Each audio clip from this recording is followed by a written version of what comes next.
আমার তো এখন আর পুরুষ বলতে বাসায় কেউ না, আমাদের দেখাশোনারও কেউ নাই। আমরা এখন বাসায় থাকতে পারতেছি না, আমাদেরকে ফোন দিয়ে শুধু আমার আত্মীয়দেরকে হুমকি ধমকি দিচ্ছে। আমরা রাস্তায় বেরোবো কিভাবে, আমরা রাস্তায় চলা। আমার আপনার সন্ত্রাসীদের গুলিতে শহীদ হয়েছেন। আমার তো এখন আর পুরুষ বলতে বাসায় কেউ না, আমাদের দেখাশোনারও কেউ নাই। আমরা এখন বাসায় থাকতে পারতেছি না, আমাদেরকে ফোন দিয়ে শুধু আমার আত্মীয়দেরকে হুমকি ধমকি দিচ্ছে। আমরা রাস্তায় বেরোবো কিভাবে, আমরা রাস্তায় চলাফেরা করবো কিভাবে, দেখি ছাড়বে ওদের নামগুলো কাটাই দেওয়া গেলে কার নাম আমি তো জানি না। এখন সন্ত্রাসীরা কোন নাম কাউকে দিয়ে অন্যান্য মানুষ দিয়ে ফোন করাইতেছে আমার আত্মীয়দেরকে দিয়ে, যাতে করে আমি নামগুলোকে আমি কই আসি জানতে চাই বারবার, আমি কই থাকি। আমি তো বাসায় থাকতে পারতেছি না, আমার মেয়ে নেই, এখন আমি বাইরে বাইরে। আল্লাহ, এখন সরকারের কাছে আমার আবেদন, আমার বাবার রাষ্ট্রীয় মর্যাদায় তাকে সম্মানিত করা হোক, এবং আমার মা আমাদের নিরাপত্তা কীভাবে দিবে এবং খুনিদের সর্বোচ্চ শাস্তি ফাঁসি আমি দাবি করছি। যদি না হয় তাহলে আমার আপনাকে ফিরিয়ে দেবে, আমার আপনাকে ফিরিয়ে দেবে।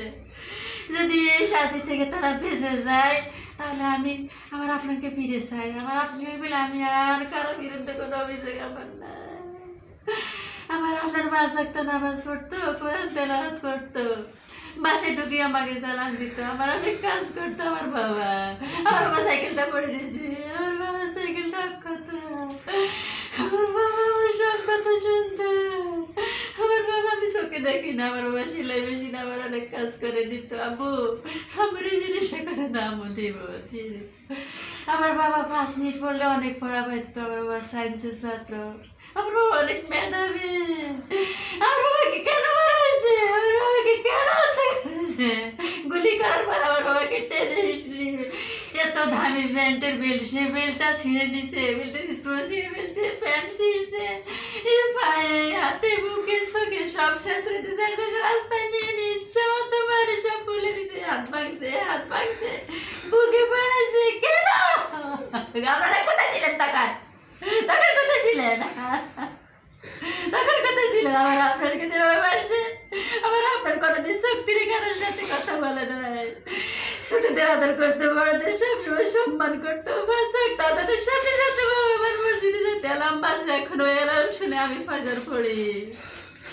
আমার বাবাকে ফিরিয়ে দিবেন, আপনারা দিবেন, আমার আপনাকে ফিরিয়ে দেন, আমার আপনাকে ফিরিয়ে দেন। আমার কলিজা খালি হয়ে গেছে।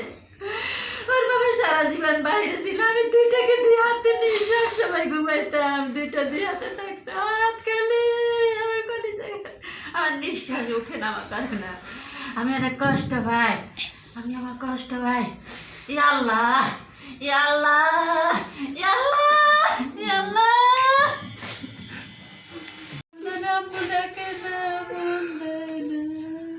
বাবা 5 মিনিট থেকে বাবা তুমি আমরা আসতেছি। আল্লাহ তুমি আসে না, আমি বাজারে বাবা, আমি